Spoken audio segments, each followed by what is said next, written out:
आऊज़ुबिल्लाहिमिनश्शैतानिर्रजीम बिस्मिल्लाहिर्रहमानिर्रहीम। Royal UTV की तरफ से अस्सलाम वालेकुम। रॉयल यूटीवी एक दफ़ा फिर आपकी खिदमत में हाजिर है। आज की वीडियो में हम इंडिया और चीन के दरमियान लद्दाख के मसले पर जो जंग हो रही है उस पर बात करेंगे। इंडिया की शुमाल मशरक़ी सरहदों पर चाइना जो आहिस्ता आहिस्ता अपना कब्ज़ा बढ़ा रहा है उस पर बात होगी। कश्मीर पर इन हालात और वाक़यात का क्या असर होगा इस पर भी बात करेंगे। और आखिर में गिलगित और बल्तिस्तान के मामले पर अहादीस की रोशनी में जो हमें रहनुमाई मिलती है उस पर थोड़ी सी बातचीत की जाएगी। आप लोगों से गुजारिश है कि हमारी वीडियो को पूरी तरीके से देखें और साथ ही साथ बेल आइकन को भी हिट करें ताकि आप लोगों को हमारी वीडियोस के मुतालिक नोटिफिकेशन मिल सके। जैसा कि अखबारात रिपोर्ट कर रहे हैं कि इंडिया और चीन के दरमियान लद्दाख के मामले पर काफ़ी कशीदगी पाई जा रही है। दोनों ममालिक कभी मुज़ाकरात करते हैं, कभी जंग करते हैं। आहिस्ता आहिस्ता ये लड़ाई बढ़ती जा रही है और ख़बरें ये भी आ रही हैं कि इंडिया के शुमाल मशरक़ी सरहदों पर बख़ुसूसन अरुणाचल प्रदेश को लेकर और दीगर दूसरे मकामात को लेकर चाइना ने एक बड़ा कब्ज़ा कर लिया है। प्रिंट अखबार इस सिलसिले में ये ख़बर देता है कि 4 मकामात ऐसे हैं जहां पर चाइना ने अपने कब्ज़े को मुस्तहकम किया है और ये चारों मकामात जो हैं वो कश्मीर के हवाले से बड़े इंपॉर्टेंट हो जाते हैं। आइए ज़रा सी बात करते हैं, आपको नक्शों में भी दिखाते हैं। सबसे पहला जो इलाका है जिस पर चीन ने कब्ज़ा किया है वो डेप्सांग प्लेन है। आइए उसको नक्शे में भी दिखाते हैं। इस इलाके की बड़ी अहमियत है। थोड़ा सा हम बताते हैं कि ये करीबन सियाचिन के करीब भी है। गूगल मैप्स में भी आपको दिखाते हैं। ये देख सकते हैं कि ये इलाका जो है ये अक्साई चिन के इलाके के पास पाया जाता है। पनुंग तुसु लेक के पास पाया जाता है। इस इलाके पर कब्ज़ा कर लिया है और ये इलाका जो है वो गिलगित बल्तिस्तान से भी करीब है और साथ ही साथ इसकी अहमियत इसलिए कश्मीर के लिए वाज़े हो जाती है कि ये सियाचिन ग्लेशियर से भी बहुत करीब है।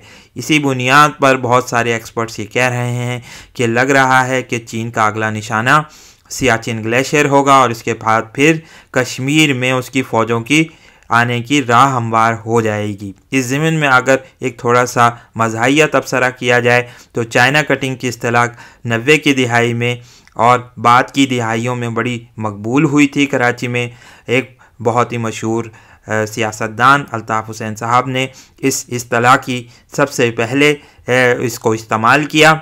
इस ज़मीन में ये बात भी कही जाती थी कि चाइना कटिंग ये होती थी कि 400 गज़ का 500 गज़ का एक प्लॉट होता था, उसमें से 80 गज़ या 60 गज़ पर एनक्रोचमेंट कायम कर दी जाती थी और फिर आहिस्ता आहिस्ता इस तमाम 500 गज़ के प्लॉट पर कब्ज़ा कर लिया जाता था। और ये लग ये रहा है कि चाइना कटिंग कर रहा है। इंडिया के आहिस्ता आहिस्ता तमाम जो शुमाल मशरक़ी सरहद के इलाके हैं उस पर कब्ज़ा हो रहा है। इस ज़मीन में दूसरा जो मकाम ये प्रिंट अखबार बताता है, अगर LAC में दोबारा हम इस इलाके में आएँ तो जो दूसरा इलाका है वो गलवान वैली बताता है।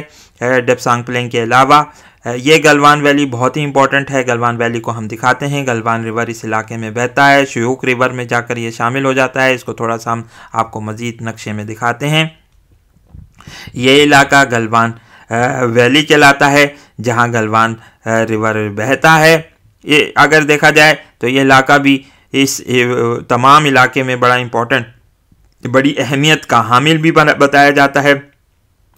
फिर तीसरा और चौथा इलाका जो है वो पनुंग तुसो जो लेक है उसके फिंगर्स जो कहलाती हैं, ख़ास तौर पर शुमाली किनारा और जो है उसका जो जनूबी किनारा है वो बड़ी ही इंपॉर्टेंट है। ये आप पनुंग तुसो को देख सकते हैं, इसका शुमाली किनारा और इसकी फिंगर्स के इलाके पर इस पूरे के पूरे करीबन तमाम इलाके पर चाइना ने अपना कब्ज़ा कर लिया है।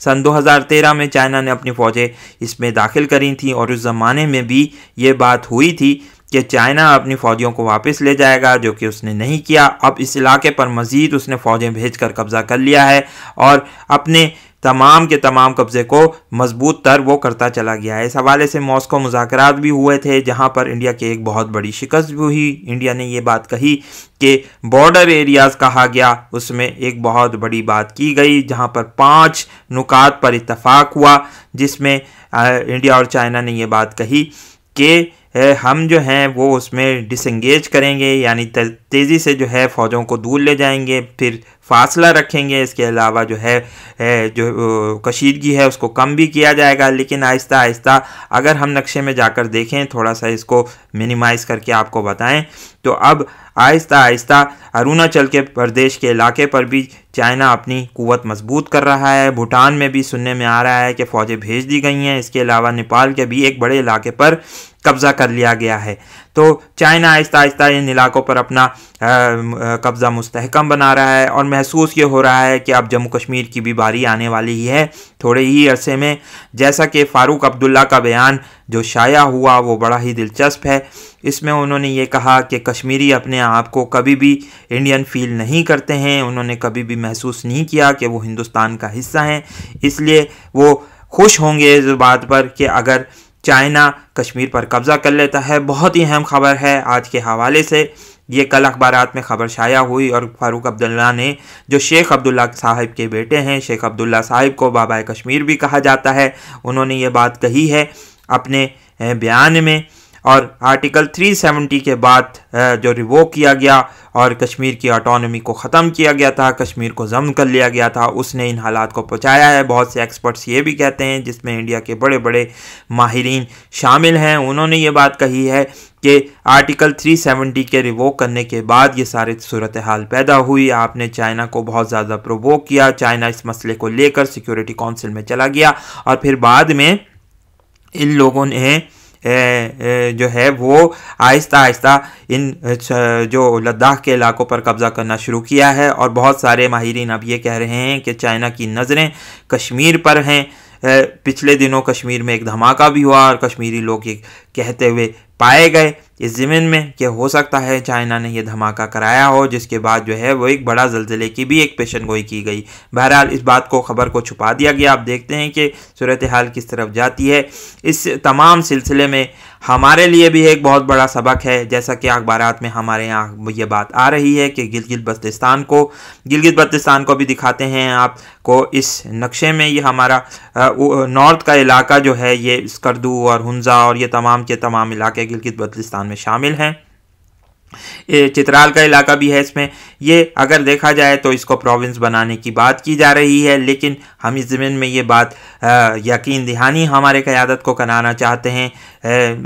जो ख़ास तौर पर हमारे एक मिनिस्टर अली अमीन गंडापुर साहब ने ये बयान दिया है, हम उनका एहतराम करते हुए इस बात की वजाहत करते चलें, इस बात की यकीन दहानी कराते चलें हमारी क़यादत को कि चीनी क़यादत जो है वो कश्मीर, गिलगित बल्तिस्तान को, कश्मीर को अपना हिस्सा मानती है और ये तसव्वुर करती है कि ये इलाके भी इस ज़मीन में शामिल होंगे। इस ज़मीन में अगर देखा जाए तो तारीख़ के हवाले से अगर देखा जाए तो कारा खिताई नाम की एक सल्तनत, जिसको वेस्टर्न लियो किंगडम कहा जाता था, जिसको चाइनीज़ माहिरीन ये कहते हैं कि ये लियाओ डायनेस्टी का एक बहुत बड़ा जो है वो एक वेस्टर्न इसका जो है एक बाद में एक हुकूमत कायम हो गई थी, एक हिस्सा कायम हो गया था। लियाओ डायनेस्टी बुनियादी तौर पर कायम हुई थी ईस्टर्न साइड पर, ईस्टर्न चाइना के, लेकिन अगर देखा जाए तो इसमें गिलगित बल्तिस्तान के इलाके शामिल थे। इसलिए इस हवाले से अगर सीपैक को भी देखा जाए, रूट को देखा जाए, जो बहुत ही अहम चाइना के लिए है,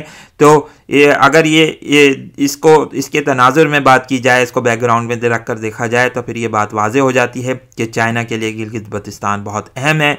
अगर इस हवाले से चाइनीज़ क़यादत को एतमाद में लिया गया है तो ये बहुत अच्छी बात है कि कश्मीर गिलगित बल्तिस्तान की ऑटोनॉमी ख़त्म करने जा रहा है। अगर ऐसा नहीं है तो पाकिस्तान को यकीनी तौर पर आगे चलकर बहुत नुकसान का अंदेशा भी है, जहाँ पर ये बात फिर हमें तसव्वुर करनी पड़ेगी कि चाइनीज़ अगर इस पर प्रोवोक होते हैं तो वो गिलगित बल्तिस्तान को भी अपने हिस्से के तौर पर तस्लीम करते हुए अपने अंदर जम करने की आगे कोशिश कर सकते हैं।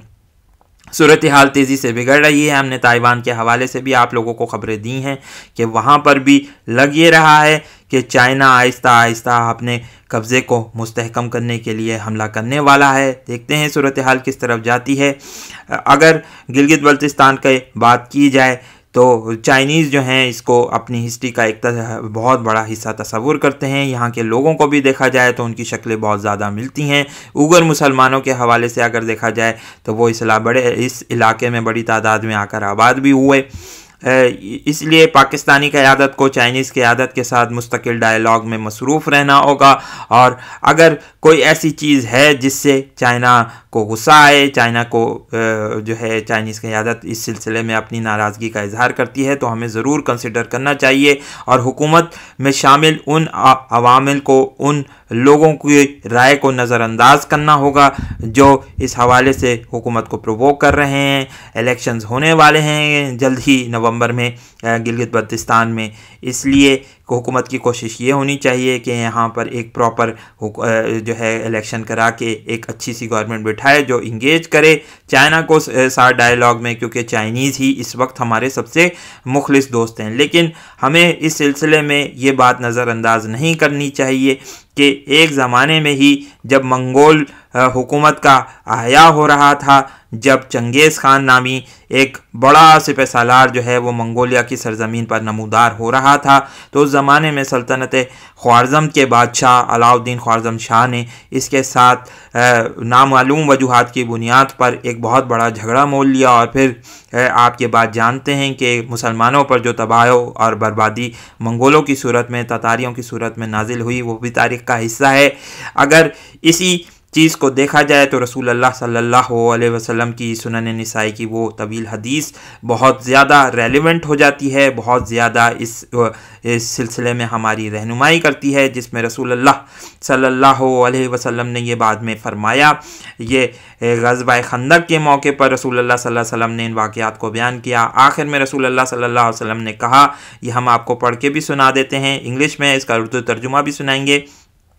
Leave the Ethiopians alone so long as they leave you alone and leave the Turks alone so long as they leave you alone। यानी हबशियों को भी उस वक्त तक उनके हाल पर छोड़े रहो जब तक कि वो तुमसे जंग ना करें। और इसके अलावा उन्होंने तुर्कों का भी यही कहा, तुर्कों से मुराद यहाँ पर हम चाइनीज़ भी ले सकते हैं, उनके मुतालिक भी यही कहा कि जब तक वो तुमसे छेड़छाड़ ना करें, तुमसे जंग ना करें, तुम भी उनके साथ जंग करने की कोशिश नहीं करो। इसके अलावा एक और हदीस किताबुल फितन की बुखारी, सही बुखारी की, जिसमें रसूल अल्लाह सल्लल्लाहु अलैहि वसल्लम, बहुत ही मशहूर हदीस, बहुत ही मुस्तनद हदीस, मुस्तनद तरीन अहादीस में इसका शुमार होता है, जिसमें जो है वो रसूल अल्लाह सल्लल्लाहु अलैहि वसल्लम ने फरमाया। ये हदीस जो है वो हज़रत ज़ैनब बिन्त जहश के हवाले से मरवी होती है, जिसमें रसूल अल्लाह सल्लल्लाहु अलैहि वसल्लम ने कहा कि अफसोस है अरब पर कि याजूज और माजूज की जो बुराई है वो नाजिल होने वाली है। यानी उनके यहाँ उनकी दीवार में एक छोटा सा एक जो है वो सुराख नमूदार हुआ। रसूल अल्लाह सल्लल्लाहु अलैहि वसल्लम ने हाथ के हल्के से बनाया भी, दिखाया भी था और कहा कि आज की रात जो है वो बुराई करीब आ गई। ये भी दीगर दूसरी हदीस में मिलता है।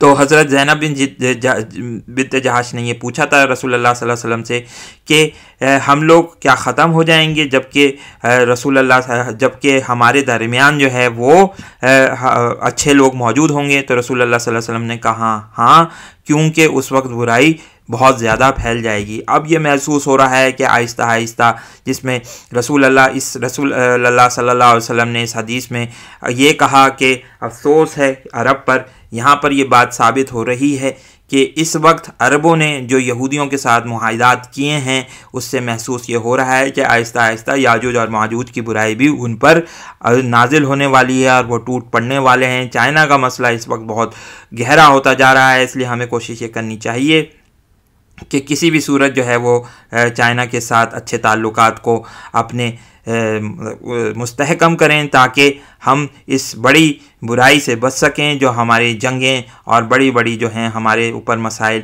नमूदार हो रहे हैं उसको हम लौट सकें। इस हवाले से मिशकात शरीफ वॉल्यूम 3 में एक हदीस भी आपको मिलेगी, आप उसको पढ़कर हम सुनाते हैं। बहुत ही अहम हदीस। हज़रत अबू हुरैरा रज़ी अल्लाह ताला अन्हु कहते हैं कि रसूलुल्लाह सल्लल्लाहु अलैहि वसल्लम ने फरमाया है, क़यामत इस वक्त तक ना आएगी जब तक तुम इस कौम से जंग ना करोगे जिनकी जूतियाँ बालदार चमड़े की होंगी, और जब तक तुम इन तुर्कों से ना लड़ोगे जिनकी आँखें छोटे छोटी सुर्ख चेहरे और नाक बैठी हुई होगी, गोया इनके मुँह चमड़ों की तह बतह ढाले हैं। ये बुखारी, सही बुखारी और मुस्लिम शरीफ में आपको हदीस मिल जाएगी। इसके अलावा हदीस नंबर 5177 मिशकात शरीफ वॉल्यूम 3 में ही दोबारा ये बताया गया है। हज़रत अबू हुरैरा रज़ी अल्लाह ताला अन्हु कहते हैं कि रसूलुल्लाह सल्लल्लाहु अलैहि वसल्लम ने फरमाया है, क़यामत उस वक्त तक ना आएगी जब तक तुम खोज और करमान से ना लड़ोगे जो अजमियों में से हैं और इनके चेहरे सुर्ख होंगे, बैठी हुई नाक और छोटी आँखें, गोया उनके चेहरे तहबते डाले हैं, इनकी जूतियाँ बालदार होंगी। और बुखारी की एक और रिवायत में ये अल्फाज हैं कि इनके चौड़े चेहरे चकले भी होंगे, यानी इनके चौड़े चकले चेहरे होंगे। ये अगर हदीस को पढ़ा जाए तो ये तमाम की तमाम जो इसमें वजाहत हुई है, जो नकूश बयान किए गए हैं वो चाइनीज़ से मिलते हुए हैं। इसलिए हमें कोशिश ये करनी होगी कि इस वक्त जो है वो चाइनीज़ के साथ किसी भी बड़े तसादुम से गुरेज किया जाए। गो के आगे चलकर हो सकता है कि तसादुम नागुज़ीर हो जाए, लेकिन को मुसलमानों की कोशिश होनी चाहिए कि जब तक वो दोस्त रहें। रसूलुल्लाह सल्लल्लाहु अलैहि वसल्लम की हदीस की रोशनी में, जिसमें उन्होंने कहा कि जब तक वो तुमसे ना लड़ें तुम उनसे ना लड़ो, उस वक्त तक हमें दोस्ती का जो भरम है वो कायम रखना होगा, ताकि हमें आइंदा आने वाले मुश्किलात का अजाला हो सके। इस वीडियो को लाइक कीजिए, शेयर कीजिए, दोस्तों के साथ डिस्कस कीजिए। बहुत बहुत शुक्रिया। अस्सलामु अलैकुम और अल्लाह हाफ़िज़।